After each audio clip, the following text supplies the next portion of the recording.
Welcome back, everyone, to another incredible episode of Chat with Dan here for today. What can I say? We are finishing up the week because we have on the show the incredible, the amazing, the badass, the superstar, the one and Oh, only Angelica. Angelica, how are you today? I'm good. How are you? What an intro. I love that. There you go. I'm epic. What better way to have an incredible, super badass evening, Sunday evening, than to be chatting with someone as badass as you? You know what I mean? Oh my gosh, I am incredibly honored.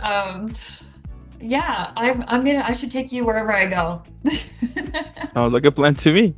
Right. So, if you're new to the channel, don't forget to leave a like, subscribe, follow, helps a lot. But also, on the description below, you're gonna find all of Angelica's social media. Let's follow her and let's discover why she is super badass. Now, without further more, let's jump in.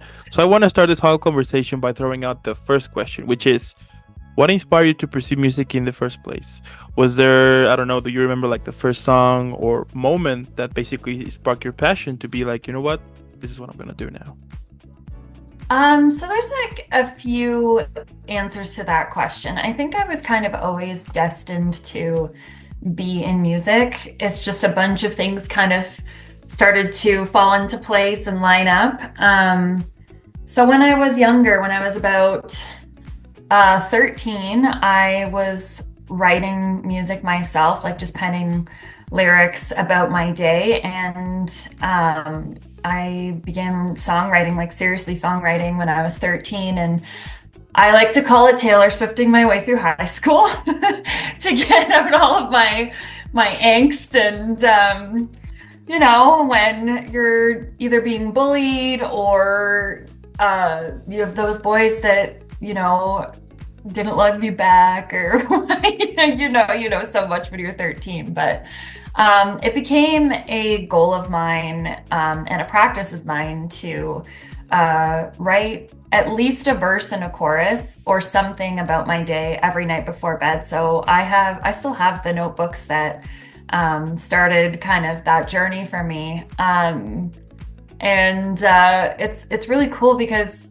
some of these inspirations and some of these like penned lyrics of, when I was 13, I didn't even really know what love was. I can always go back to them as, a more established songwriter and kind of be like, oh wow, this was a girl who, didn't have a lot of fear, didn't have any like responsibilities and everything.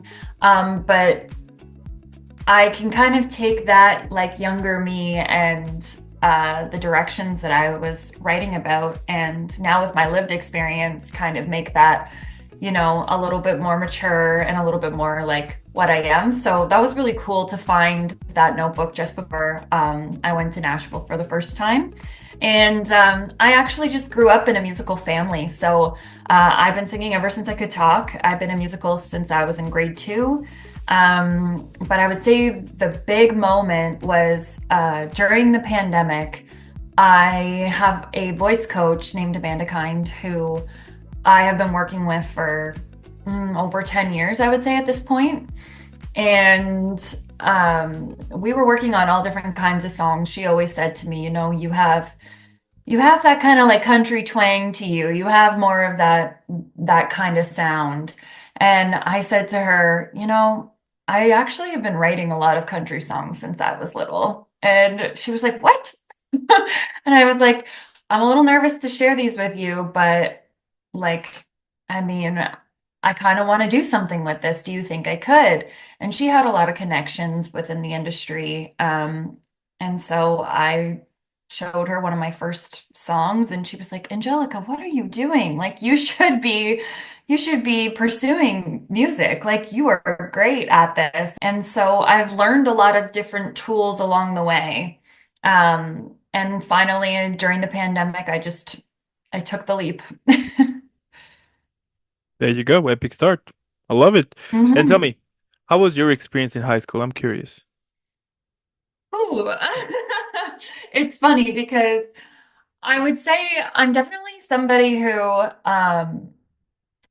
is very outgoing and very loud and big and just like really wore my heart on my sleeve and really like didn't want to be anything other than what I was. Like I couldn't really be anything other than what I was. So I didn't really fit in with the cool kids, so to speak. And I would say that I was like a bit of a theater nerd. So hence why I went to go see Wicked and kind of was obsessed with that musical. But yeah, like I would say because I was so good at like just talking to everybody that I tried really hard to have friendships with everybody. But I always felt like, I just didn't quite belong. I was always like a little bit going for some of the different groups that I was trying to be in. I wasn't really that great with, relationships or whatnot. And I would say I was a late bloomer for sure. So I was bullied for that. And that kind of was a big reason why I started writing music was it was a healthy outlet for me to express kind of what I was going through when I felt like nobody else really understood. Yeah. Wow. I mean, Hmm.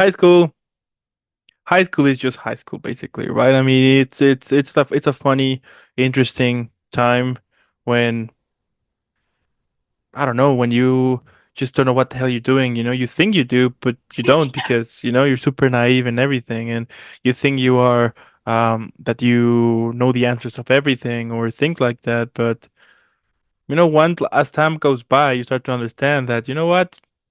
Yeah, it was just a time, I had fun. I think that's like the most important part, right? To have fun For and not sure. to, and Yeah, not to let yourself down being bullied or things like that. So, yeah, I mean, if it's kind of funny because it's like I think I hit it really well.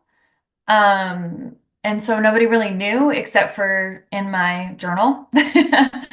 Um, because I was so outgoing and because I wanted to just connect with everybody. Um, I think a lot of people would probably say, "Oh no, there was no way you were bullied in high school." But um, to me, I just kind of always felt like a little bit of like an outsider. Um, and I was really good at hiding it because I was just really good at connecting with people and being empathetic to like whoever I was with, kind of thing. I hmm loved sports, but I also went to an arts high school that I had to audition for.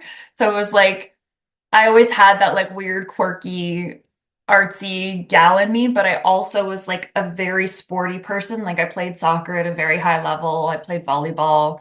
And so I was always trying to like find where I belonged. It was like I felt like I was with the theater people, but then I was like, oh, but I'm not exactly full artsy. And then I was trying to be with like the sports people, but I still had that artsy quirk about me. So there was always like these different facets of me that I was like, where do I belong? hmm Yeah, same thing happened to me. So I understand what you mean. Hmm. Totally, totally. Before moving in to our next music question, tell me, back in high school, who was your crush? Oh, I'm trying to think. Oh gosh, I'm afraid to say it because I don't want to start something again. Oh man. I tell you what, don't say the name, but yeah, okay, okay. Don't say the name, but perhaps was it in your classroom or was he on the soccer team or No, he was older and oh, he was kind of so like me. teacher, He huh? was no, I gosh, was thinking a no. teacher, huh? No. Take that Okay, off no the teacher. record. Okay, Um, no teacher, no teacher. no, he was older than me. He was a senior that I met doing the musical Footloose. And he was the lead role, and I was the quirky sidekick girl. And we actually became really close friends. And there was always that like tension Mm, between us, but we never really we never really explored it, although I did go to prom with him. He had graduated from our high school and was doing theater and drama studies program. And then I didn't have anybody to go to prom with, so I begged him to go to prom with me. And he came back from college and went to prom with me, which was actually really nice. But yeah, I spent way too long crushing on this boy and knowing it wasn't going to go anywhere. It happens, right? Wrote a lot of songs about him. Oh, okay, okay. Now we're None of getting them that are somewhere, huh? out, but like my 13-year-old self wrote a lot of songs about him. Did you ever, did you ever play them? I mean, yeah, but I mean, in your in your personal space, everything, have you ever like played them or not at all? Um, I think I like talked about it a little bit at a writer's round when I was saying like, oh, this is the kind of caliber of song I wrote when I was like 13 to 15 or whatever. And like he was the inspiration behind the song. But I found it funny because people were like, you wrote that when you were 13? Like, that's actually really good. So who knows? Maybe it was Yeah, meant to be that you know, yeah. And unrequited love, I guess. did he ever knew or not at all? Oh, he knew. Oh, He knew. okay, okay. So this already became like a gossip podcast. Just saying that. Just kidding. Interesting, interesting. So whoever who is listening to this or watching this, if you're the senior guy, you know who you are. But anyway, moving on here. Tell me, music, is deeply personal. So what's the most meaningful song you've written, and what's the story behind it? Um, so the most meaningful song that I've ever written is a song called Finding My Feet.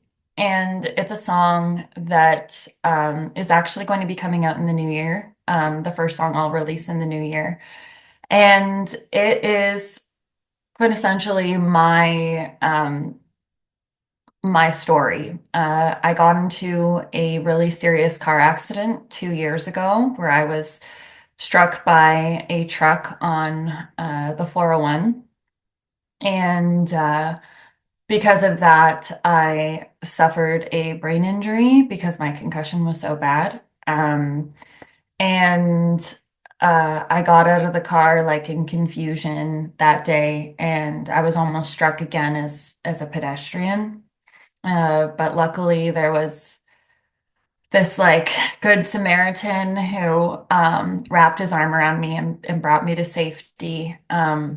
So I've had a lot to like kind of work through, and because of that, I had to move home with my parents, and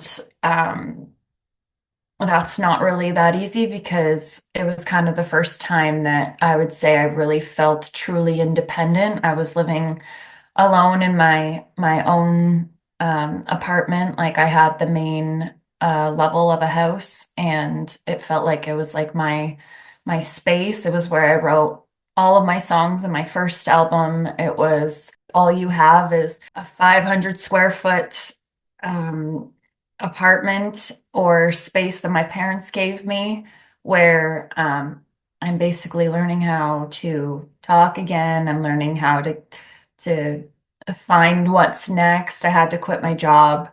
Um, and the message that I kind of want to send with that is it just takes one step at a time.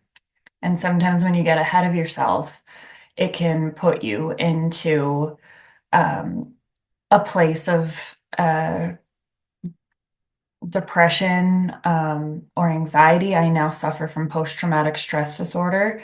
Because of it, it took me a really long time to get back behind the wheel of a car. And yeah, I won't lie, like things were pretty tough. And I wrote this song with Daryl Scott, Jesse Slack, and Rich Cloak, kind of in a place where I was trying to give myself hope and show people that if you do, I don't know, grow through what you go through and just take things one step at a time and look for the light at the end of the tunnel, you eventually will get there. So I'm really excited to be releasing that song too, because I've been playing it out um, for about a year now, and it's always touched people in a special way. I did play it out in Cavendish when I played the kitchen stage there. And so many people came up to me and just said, thank you so much for sharing your story. And like, you're so brave. And some people even came up to me and said, I know a friend who's going through this, or I've been through this. And like, that's what means so, so much to me. So even though I have a very energetic set, I always make sure to put that song somewhere in my set because I think it's really important to share with people my story and share this message of hope and um, just letting people know that they're not alone. Wow. I mean, I bet how challenging that was, but it's good that you managed to pull that through, and you managed to keep moving forward. Yeah, It's to be in a situation like that and to be able to keep moving. I mean, that takes guts for sure. So, yeah. wow. I can only imagine like the whole time to it. And of course, having like one of those accidents, yeah, I mean, it's normal for you to have like PTSD after, and things like Hmm. that. But I'm glad that you were able to focus that like all of those feelings and all of those things into something positive. That at Hmm. some point, who knows, someone might resonate with that, and I think that is the whole beauty of music at the same time that it doesn't matter Absolutely. that it doesn't matter kind of uh the intentions the musician made it to. If I mean, Mhm. someone can give it like a totally different connection to it, like a totally different meaning to it, Yeah, and I think that is what makes music special, and yeah. So I totally agree. And that's why I didn't get too specific about like my specific, like with me in a car or whatever. Like I didn't really talk about that. I just kind of talked about the feelings of what it's like to have that want to get better quickly, but also realizing like as you go through it that like it's a long road and you don't get to decide when that happens. And also, it's like okay to ask for help. That's like another thing that I really want to emphasize. Like, we're planning to work with nonprofit organizations within the community and kind of promote like the importance of mental health organizations and reaching out for help. So that they know that they're not alone. And I'm so, so grateful for the organizations that have helped me, for the counseling that I have had to go through to get to where I am today, because I wouldn't be where I am today. And a huge, huge message that I just really want people to understand is that, like, we all have really difficult things in life that we're going to go through. But if we do not get ahead of ourselves, we slow down, we really think about like what matters and like just take it one step at a time, like we will make it through and it's okay to ask for help. yeah. Wow. Hmm. Okay. Now I'm starting to discover why you're super. I mean, you're beyond badass. You're a superhero, basically. I love it. Thank you. I appreciate I that. love it. I love it. It's probably the most deep, sentimental song that I have, and I'm excited for my listeners to see a different side of me and really get to know that side of me. I like it. I like it. That is Hmm. amazing. That is amazing. Yeah. And tell me, how do you translate your personal emotions or experience into music that resonates universally? Um, so there's always a balance, I think. You want to have the story aspect. Um, so you need to make it a little bit personal. But it can't be so, so specific that um other people would be like, well, I've never been hit on the 401 like at a high rate of speed. If you're trying to make it a commercial, like trying to get commercial reach. So I think the important thing is to kind of, and this is why co-writers are, I think, really great when it comes to you writing personal songs, is they kind of are the person like outside of what happened. And so they can take what you're saying and the feelings and everything. And I think that's the important thing, finding the heart, finding, okay, the message of we all understand one step at a time. We all understand that like we can get ahead of ourselves. So just finding a way to um, make that work and having the balance of the personal as well as the universal meaning. But once you find the heart and like the message, that usually really helps. Mm. Hmm. You Hmm. know, it's interesting how sometimes, things happen in our lives that at that point we just, things happen, but things happen because life, right? But then as time goes by, you start to, I wouldn't say understand, but you start to get, I wouldn't say better either.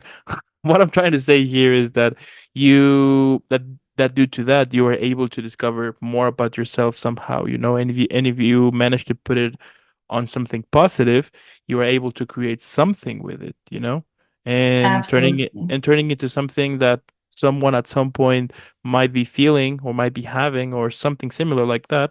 But if they find something that can connect with what you are doing, I mean, that is great. I mean, I think that's something great about it, So, The one thing that I think also helps with this song in particular is just that when I do talk about this song, I allow myself to be vulnerable and I let my listeners in to my story, which I think also allows the listeners to be vulnerable and connect with their own story.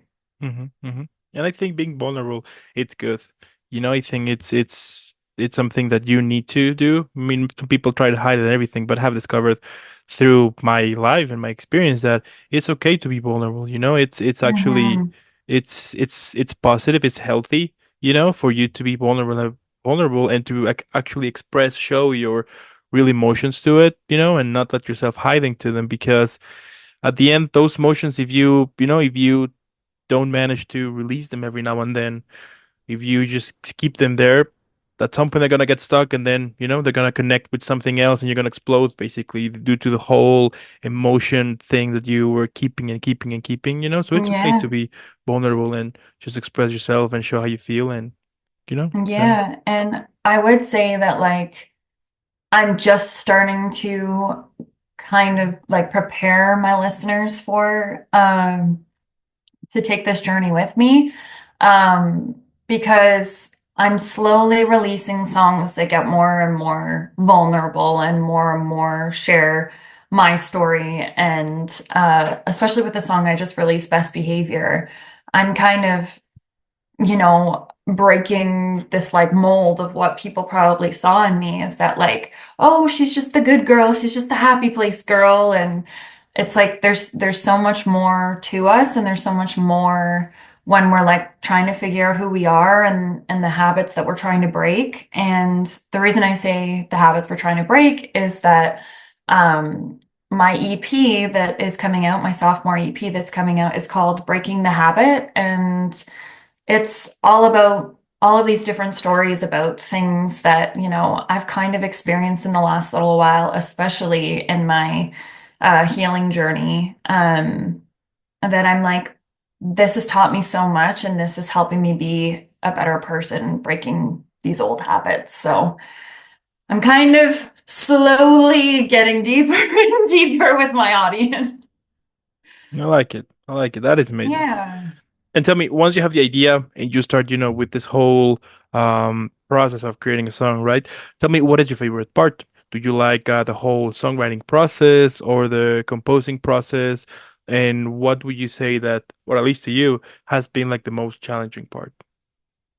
Ooh, that's a tough question because I think that songwriting is difficult. And I don't ever want to like appear like I'm some sort of genius. I think it's really, really hard. Um, and I think the more pressure that you put on yourself to get that hit or a specific song, I think the worse the song is. So I think getting into a place where you're like, okay, I whatever happens, happens, and whatever is best for the song is best for the song. And like kind of letting that go and writing as much as you possibly can, because if you get so caught up on one song being like, this is the one, this is going to be the hit, like you never know how people are going to receive the songs that you write. And if you already think you wrote the hit, then how are you going to get any better?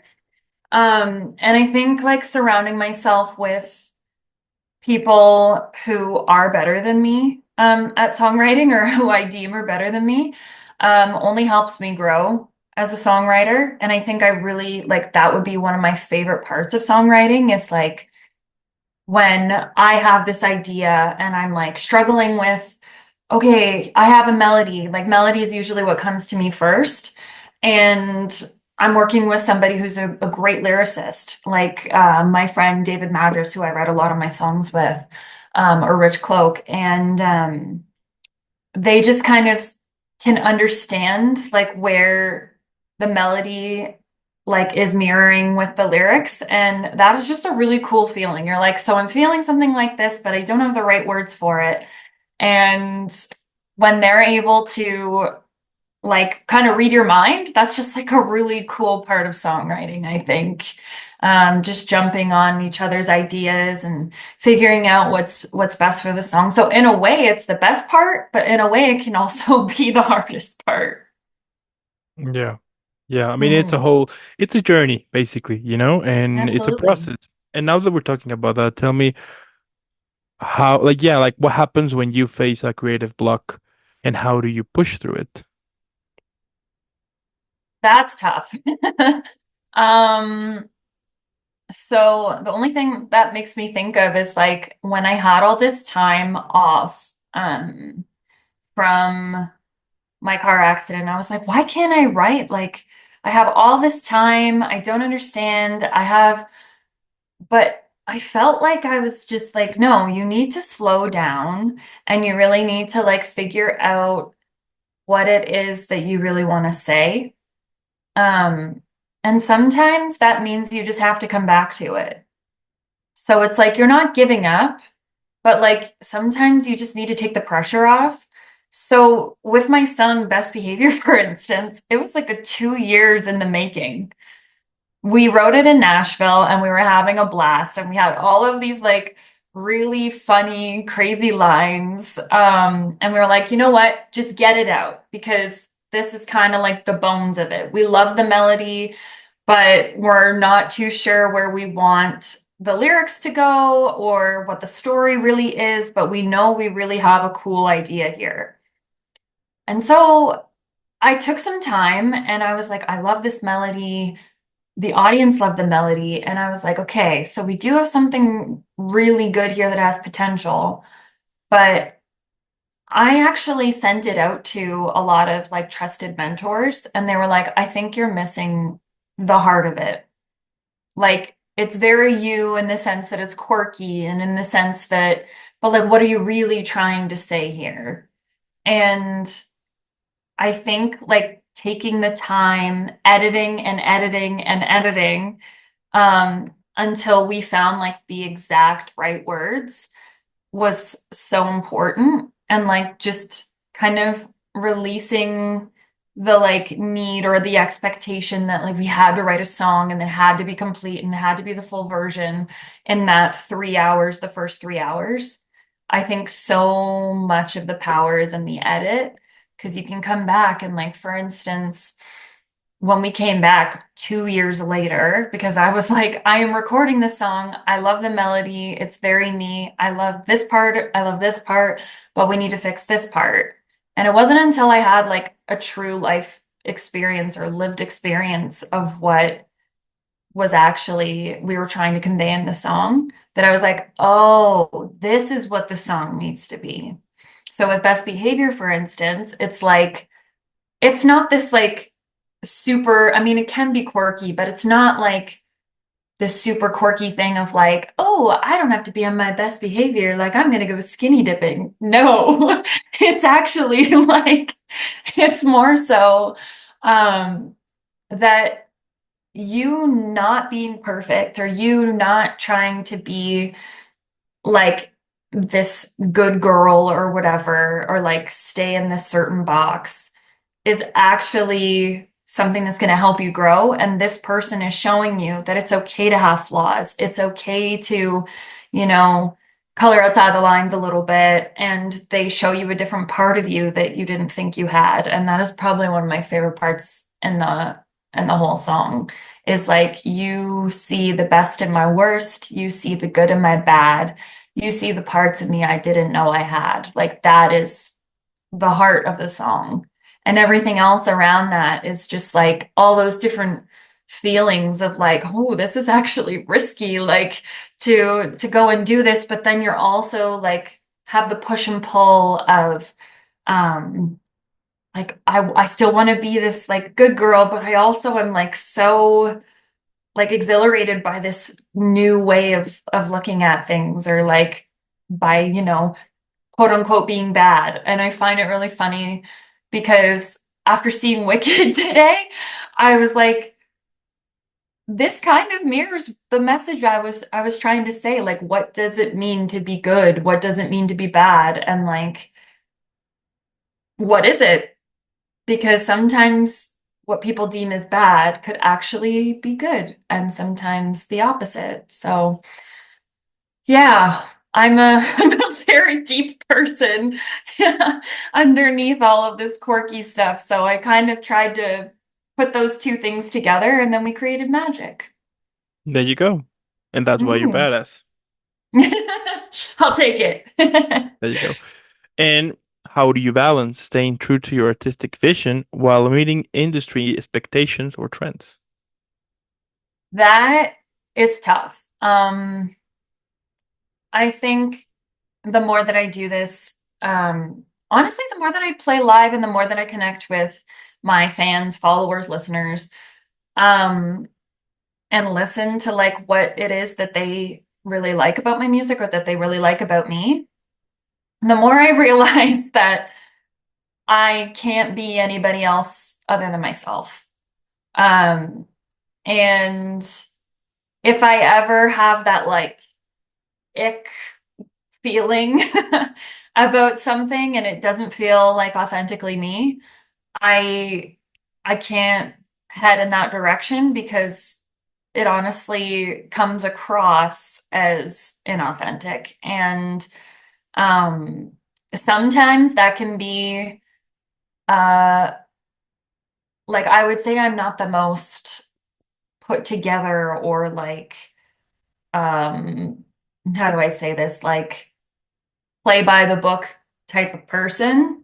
And so sometimes the things that are happening in the industry, I'm like, well, how am I supposed to do this when I don't fully believe in it? But then I also think to myself, well, there's other people who also don't want to play by the book and also like have faith in themselves in a different way that's like you don't just need the industry. Like there's people out there who would like you and the way that you do things. So I'm trying my best not to get caught up in like industry standards because for one, they're always changing. And honestly, every time I ask someone in the industry what to do or advice on the next thing to do, they just tell me like, be yourself, do things that are authentic to you. Really figure out who you are and what you want to say. And I was like, those aren't really specific things. It's like nobody can really pinpoint what it is. And it always comes, I think it always comes down to um, the artist and them knowing themselves, them having a strong brand, which is basically just knowing yourself and what you want to write about. And then once like you create fans out of that, then it's like the industry people come over and they're like, "Ooh, this is kind of interesting. We can get behind that because you've already created something without us, and now we can help with like pushing it a little bit more, like marketing it a little bit more so you can have a bigger reach." Hmm. I mean, the whole thing the whole thing changes over time, right? I mean, Oh yeah.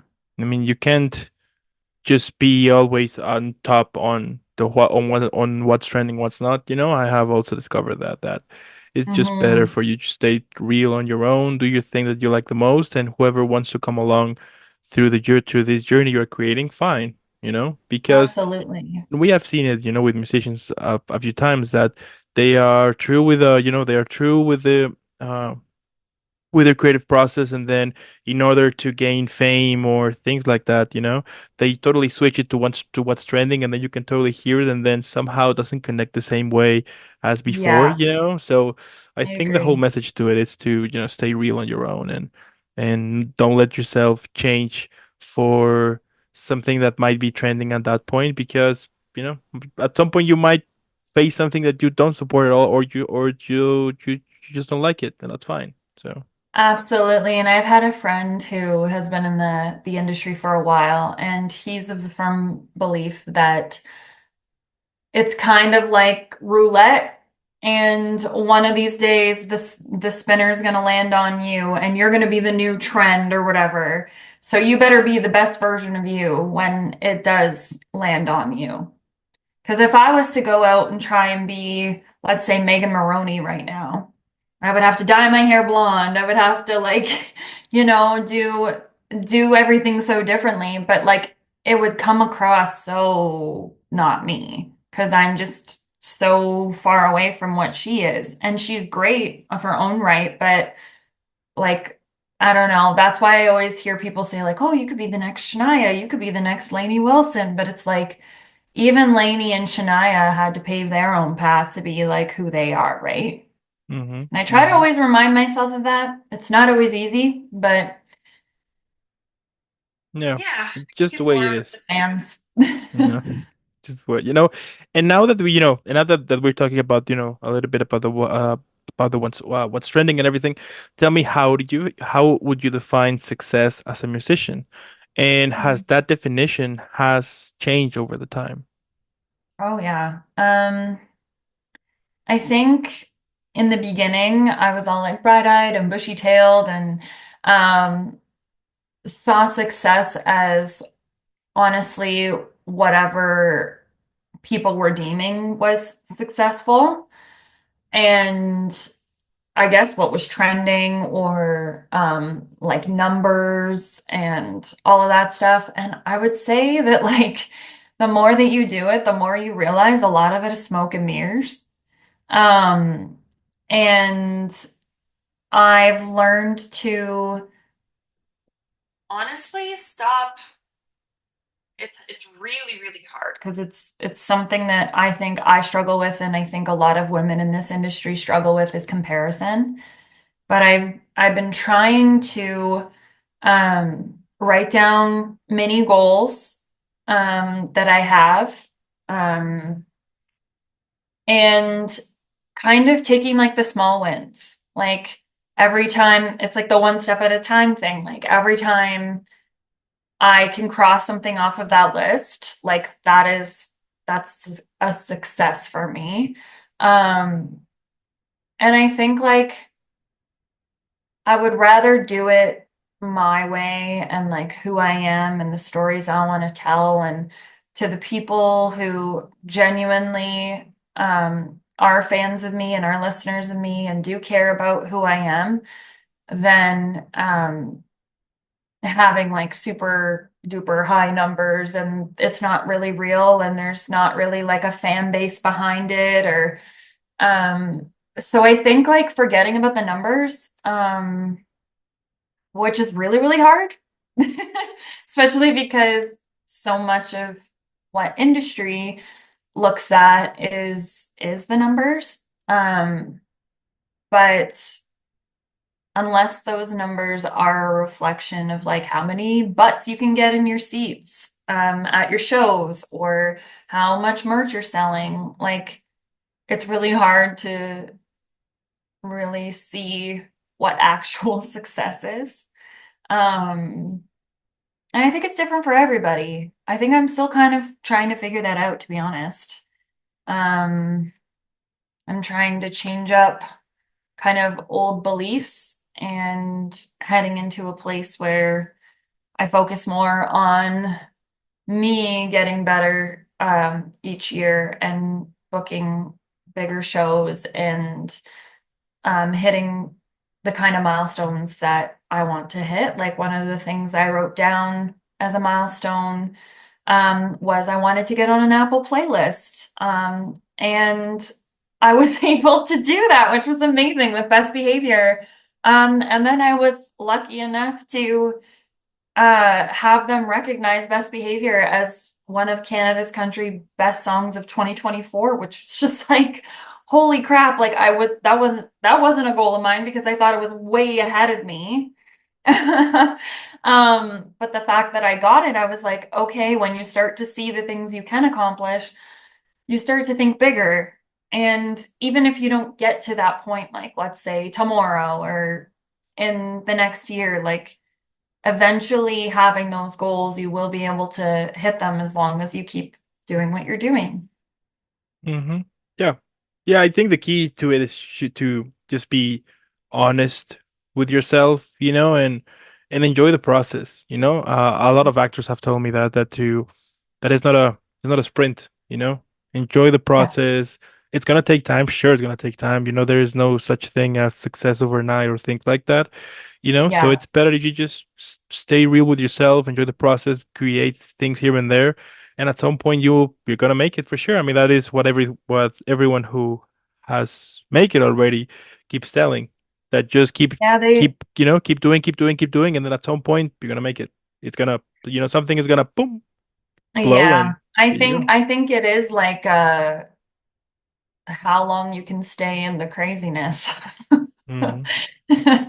And yeah, kind of like the spinner my friend was talking about. Like eventually you stay in it long enough, eventually it will land on you. Yeah. Um, I always hear people say like it takes 10 years or it takes certain amount of years. And I don't know. I'm a faith-based person and I don't think everybody's journey is the same. So to say like, oh, this is going to take everybody 10 years, I just don't know if that's everybody's destiny, so to speak. Everybody does have a different journey, and I think like when it's your time, you don't get to decide like, oh, I've only had 5 years in this. Like it's like, no, it's go time and like you better be ready and you better have like the right supports behind you. And um for me, like my faith has really helped me believe that it is going to happen. And that I don't get to decide when, but it will. There you go. I love Yeah. it. That is amazing. And if you had to describe your musical journey, but in 3 words, what would they Ooh. be? Hmm. The first one that comes to my mind is resilient, um, passionate. Um, this is going to be odd to people who aren't faithful, but anointed. So RPA. Yeah, there you go. I like it. RPA. That's pretty Yeah. cool. That's Hmm. amazing. And what's the most surprising thing that you've learned about yourself through your music? Oh, um, that's an emotional question. Um, I think my music has really shown me um, a different kind of confidence in myself that I never really saw before. Oh God, why am I crying? I cried so much from Wicked today. Um, and I Take your time. think Take your that time. Take your time. I think that the more that I uh, just kind of like lean into being comfortable in who I am, um, the more the journey is special, and the more that makes me special. And I think sharing my stories with people and being this vulnerable and taking really big risks um, has forced me to be really uncomfortable, but I've grown so much um, as a person. And I think that that is just really cool. Um, you're constantly being given no's, and um, it just makes the yeses that much more sweeter. And I think it's just really helped me find an outlet to be exactly who I am and not be afraid of it. Fair enough. I like it. I mean, what Yeah. can I say? I'm speechless now. Just kidding. Well, what I want to say here is that it's amazing. I find it pretty cool the fact that you are following this journey. That you are creating this whole journey with you, and that you are putting music out there for people to resonate in, but also to kind of help you to kind of release on a specific time in your life, and then close the chapter and then move to the next one. I Absolutely. of course it's challenging and it's tough, but hey, you make it happen. Somebody once told me that if the 10-year-old version of yourself will see what you're doing right now, I mean, I'm super sure that they will see you as their hero, as something wow, that they couldn't believe that they're actually following this journey, and Yeah, that's true. what you're doing, I consider it super special and super amazing. And if we can relate on your music, I think that is the right type of music we should be following somehow. You know what I mean? That expresses you something, that makes you feel something, that Yeah. that's amazing. Thank you. I think it's always been really important for me to share a message of hope with my music in one way or another, and in all the different ways that I have kind of lived my life. And I have been through a lot of roadblocks and a lot of I've lived a lot of life already. Um, and I'm just happy to share that perspective. And I do feel like it's needed. It's needed in this industry Totally. because we're not Totally. all perfect. And I think we will never be perfect, right? No. I think if you're in this quest of finding perfection, nobody, we all have things that might not be good for somebody else, or it's just the way it is. And I think when you are able to understand it and just to move along, you will feel like a lot more relaxed to it, like a lot more Mhm. like loose to it, so. And of course, that I think that creative process in general, either if you're a musician, actor, painter, whatever, it's challenging, and it's going to be a hell of a nose along the way, but it's up to you to decide what actually will hit you and what not. I mean, for sure you will be creating, or yeah, you will be creating this kind of tough skin, this kind of shield to it. And but it's just the way that it is, and it's part of the process for you to start to develop that and make sure that what actually hit you and what actually don't hit you. And if someone likes it or someone doesn't like it, make sure where they come from. If that critic or that comment comes from a place of love, sure, take it, take it in. But if not, just keep moving forward, because not everybody's gonna like what you do, and that's just the way it is. So Absolutely. Yeah, I think that's been my biggest lesson lately is like not everybody's gonna love you and not everybody's gonna love what you do, but there is gonna be somebody out there that's going to resonate with it. And I really hope that my music takes that like weird girl or whatever, or somebody who feels like they're different or um yeah, just like doesn't really fit in or whatever, and they can kind of see themselves, Yeah, or somebody who's struggling with their mental health, for instance, with finding my feet. I really want to connect with people. I definitely wear totally, my heart on my sleeve as a person, and I try to do that in my music too.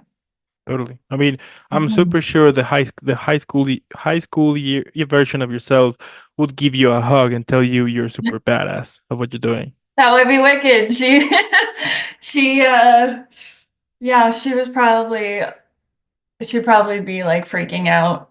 And I think it's kind of cool because there was a little part of high school me that like just didn't care what people thought and was totally like herself and was just like this like outgoing, like silly um person that was just trying to find their way. And I think like I found like a lot of her again, which is really nice. Yeah, yeah, I like it. That's Hmm. epic and that's badass. You know, Woo! but you know, it's also important as you as like what we were saying before that that you are not. I mean, that not everyone is gonna like you. You know, I think that we all might be.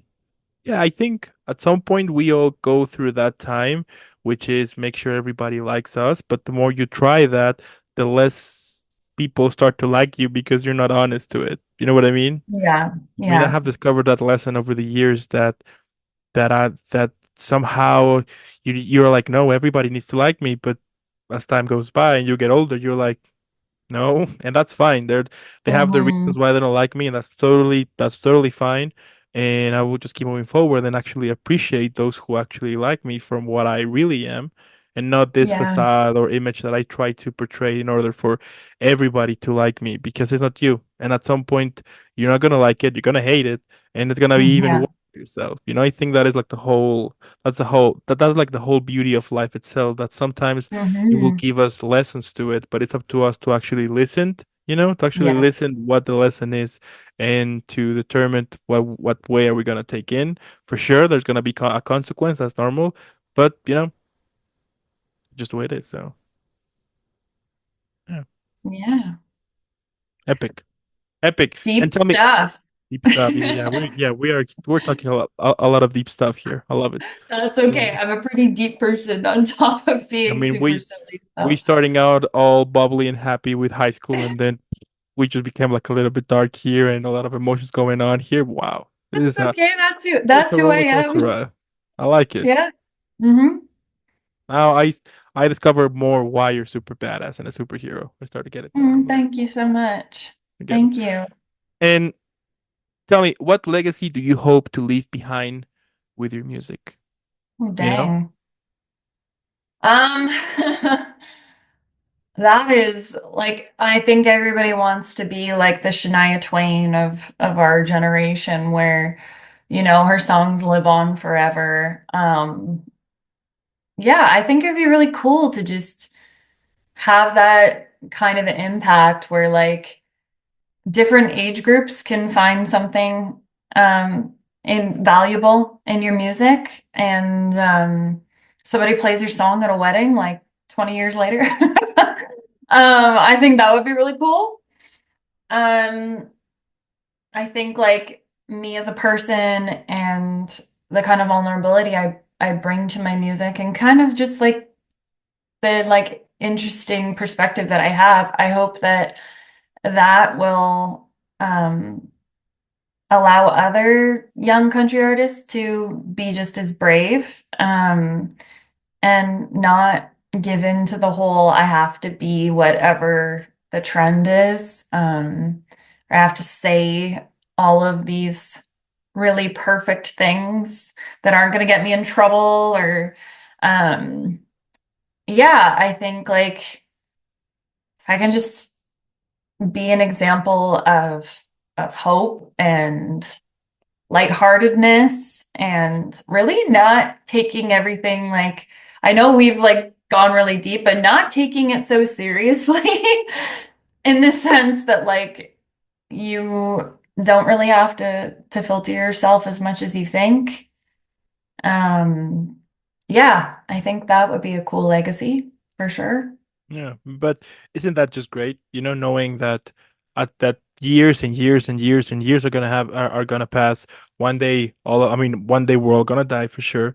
New people are gonna take over, and who knows? Maybe somebody will come up with your songs randomly, and they're gonna like it, and here we are. I think that's the whole beauty of putting yourself out there, knowing that at Yeah, some point, that your legacy will be there, for people to absolutely. visit whenever they want to, Hmm. and and if somehow they can be moved, or yeah, moved with what you do, then basically your your job's done. You know what I mean? So Yeah, for sure. For sure. yeah. And if you could share one message or piece of advice through your music, what would it be? Like through my music and Mm-hmm. in what I've released. Um, well, I think kind of something I've noticed about my music is I definitely have like a thread of hope in kind of everything that I say. Like um U-turn is kind of all about that. Best behaviors like just kind of being open and hopeful about the fact that like yeah maybe I'm trying something so new but like this could actually be a way better version of me. And guilt trip is kind of like the hope that you can get across what you need to get across, and that you're hopeful that people will see you in a different way and that they will take you seriously. And I mean, Finding My Feet is 100% all hopeful. And my song Ringtone that I released earlier this summer is also a message of hope. Like, it's okay to be single, it's okay to be on your own. Like, it's not a travesty. Um, so I think that's something that I really want to get across in my music. And um, yeah, I would say that's kind of like what I'm all about. And again, just being yourself and not being afraid to wear your heart on your sleeve. I like it. There you go. That's what Mhm. I'm talking Yeah. about. And tell me, like, what motivates you? We all have those days that we just want to quit. It's inevitable, happens to all of us. So how you stay focused on a day that perhaps, you know, life happens Yeah. basically. Um, I just try to be honest with myself. Um, if I'm like not having it, I really like try to check in with myself and say like, okay, are we in a place where like we're not having it because we need to take care of ourselves not having it, or we can push through this not having it and sit with where we are, and we're not going to just write a bubbly song if we're not in that place. Like always come from an honest place. So if I'm like writing a song or something, this happens a lot with my co-writers. They're like, "So what's been going on? Like how's your life?" And I'll just say to them, like, I'll be honest with where I'm at. And even though a lot of people know me as somebody who likes to write like upbeat songs, if it's not there, then like I don't want to force it kind of thing. But it doesn't mean that I'm gonna stop um doing it, because I think it's important to um keep like the routine and the practice of all of it, and like finding how to push through when you like don't feel your best.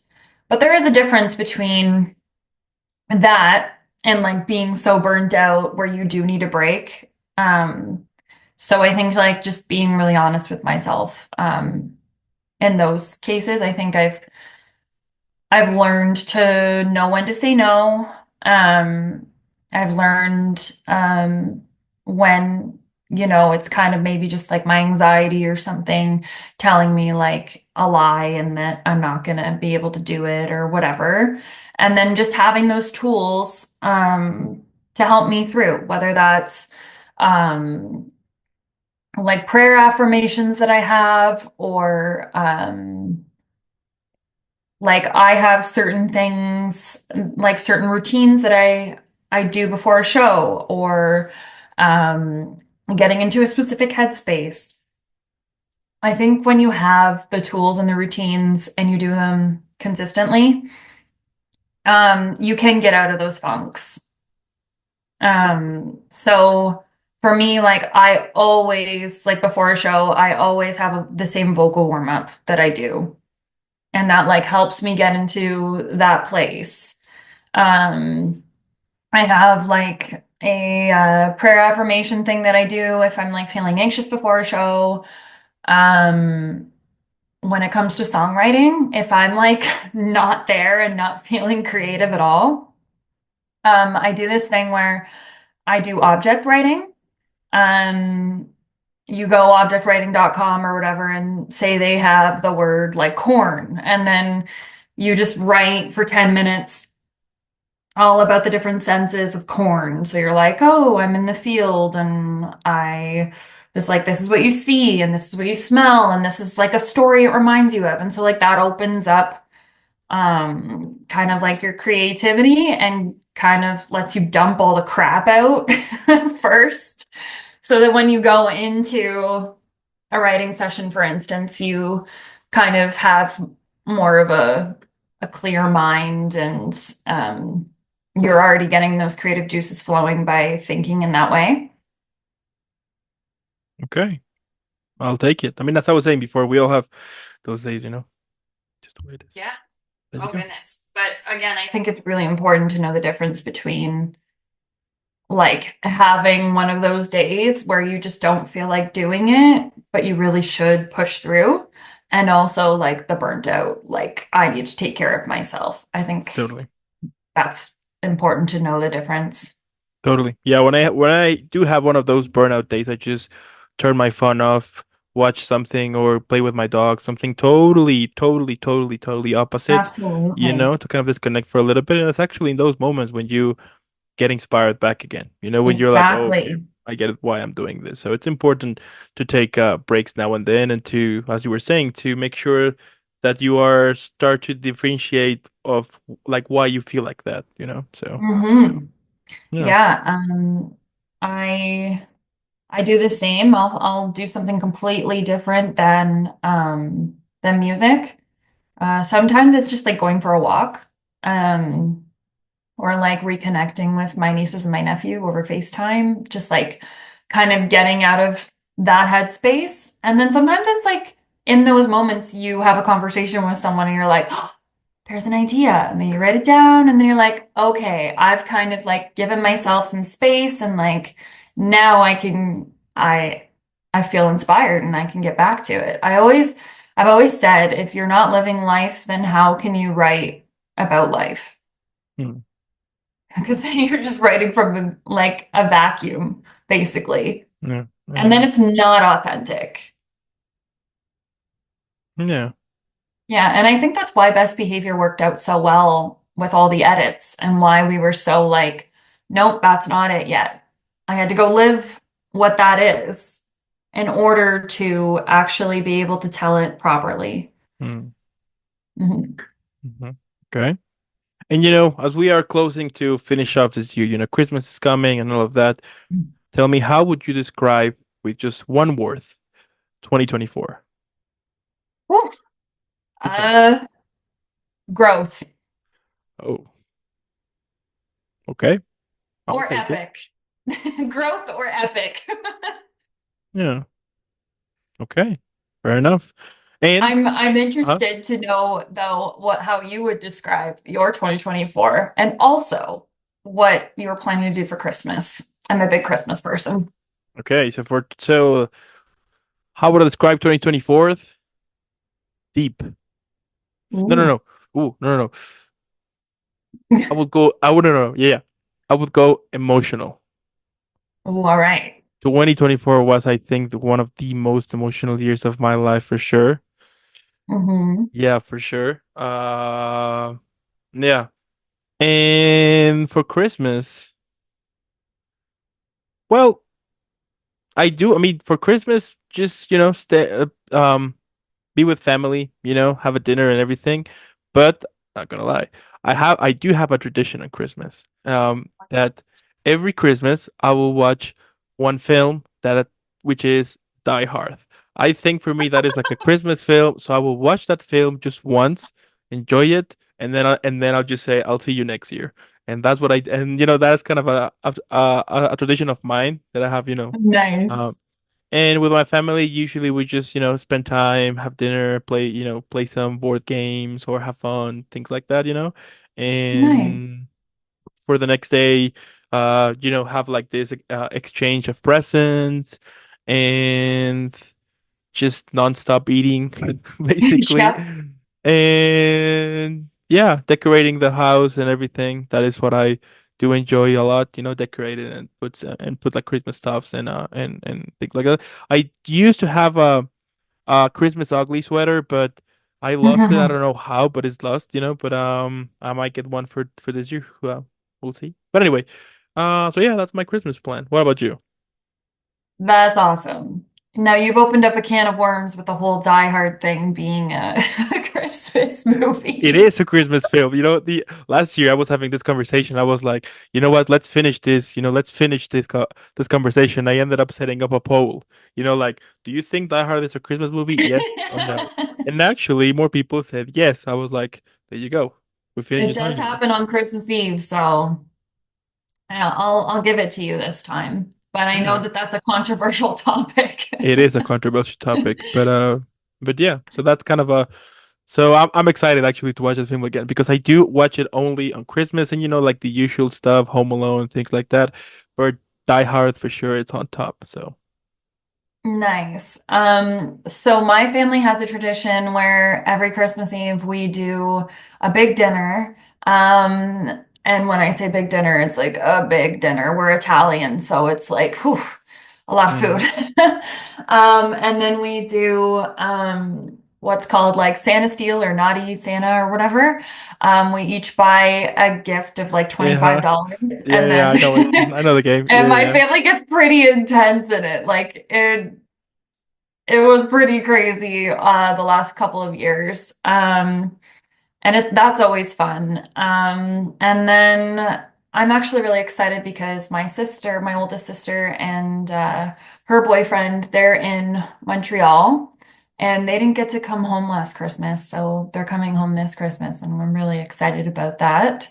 So they'll be with us. And we'll be doing like a crazy Christmas with my nieces and nephew, and like that's literally my favorite part of Christmas. It's just like seeing them open their presents and like getting all excited. Christmas is for the kids, right? So it's it's super nice and hmm um yeah, they're always so like crazy and it's really cute. And then I'm trying to think. Because my sister's down, we're headed to my dad's side of the family for a Christmas there, which is going to be really fun. We haven't done that in a long time. Um, yeah, and probably watching Christmas Vacation. That's one of our family's favorites. We basically all could probably reenact the whole film and do all of the impersonations of all the characters. So, yeah. I like it. When you play that Mhm. game, the Naughty Santa, do you play it with dice? Or No, because no. for example, with my family, we basically we will all gather up and we will just throwing dice on it, and whoever gets like the highest number are able no no whoever gets a pair is able to grab a gift, and then after 4 or 5 rounds, depending on how many people is, then we will do it again. But this time you can actually steal Yeah. from other people. We don't do it with the dice, but that sounds actually more fun. We just like write all the numbers of the people that are there and then everybody picks a number, which is always funny. Yeah, yeah, yeah. Like on my case, when it's fun because, for example, it happened 2 years ago. Um, one of my little cousins hitting pairs all the time, pairs. So basically, he was getting like a lot of gifts. And then when it was after 4 rounds, and then it was time to steal, Yeah. at some point he was even crying because everybody was just going after him, Feel and I for was like, him. you know, Yeah. and then we were saying stuff like, you know what, I'm gonna give you a real lesson of life, which is you lose, and then took a gift from him and things like that. So yeah, You can't always get what you want. there you go. Yeah, There you go. that's funny. We do it that you can steal, I think, a gift twice, and Hmm. then once it's been stolen twice, then that's the gift that you get. But my goodness, oh, we get so vicious. Yeah, I know what you mean. Yeah, it gets intense. Yeah, it can be Yeah, really fun though. yeah, Well, thank you for your time. I really appreciated this conversation. totally. An epic and incredible chat. I do have one last question though. Ooh, what is it? How could you describe this whole episode for a title? Like what would you think that would be the title for this episode? Let's say that you're passing by on the wormhole of YouTube or Spotify, Apple, you name it, and then you see this title, and then you're like, huh, I wanna see it. What do you think that title would be? Well, Um, I don't want to pick something cheesy, but uh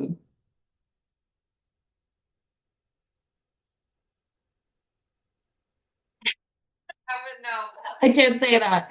I was gonna say something that could be taken a different way. I was gonna say something about being weird. It's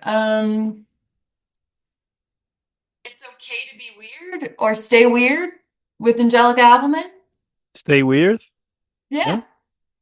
We have a title. Sounds like a franchise she'd like. Well, I only say that because my niece has a shirt of Stitch and he's upside down and it says "Stay weird." So stay where it is. And at the end, what can I say? It's incredible what you do. I love your journey here. The fact that you are able to put, as we have been speaking through this episode, the fact that you're putting your music out there because you enjoy it is something that calls you to it. That you're real Yeah. to it. That is amazing. And I'm super sure there's people out there who sees you besides as a role model. They also sees you as someone who is making things done, who is showing out there, who is pursuing something. Yeah, who's pursuing your passion with music, and that is super inspirational. That is incredible, and I finally understand why you're badass. So there you go. Thank you so much. I appreciate that. I just love music so much, and I would be doing it in one way or another. And I do think that that is something that like just exudes out of me whenever I'm playing or talking about it. I'm just very passionate about There it. you go. So And keep I and keep sure that you're doing it, because we definitely need thank people like you you. in this world who, besides giving us cool music, are somehow lifting us up in this crazy time, especially right now that we're in this crazy time. So it's good that if we are able to kind of disconnect like a little bit and touch our emotions a little bit with your music to it. So that's incredible. Thank you so much. I appreciate that. Thank you. Totally. I do want to thank also those who stayed the whole episode. Let us know what you think in the comments below. But also, on the description below, you're going to find all of Angelica's social media. I mean, by this point, you should know why she's badass. Come on. So let's follow her. Let's make her viral. Hashtag Team Angelica. And again, thanks for making this happen. Keep shining out there. Have an incredible upcoming Christmas, New Year. Keep rocking. And I'll see you in the next one. All right.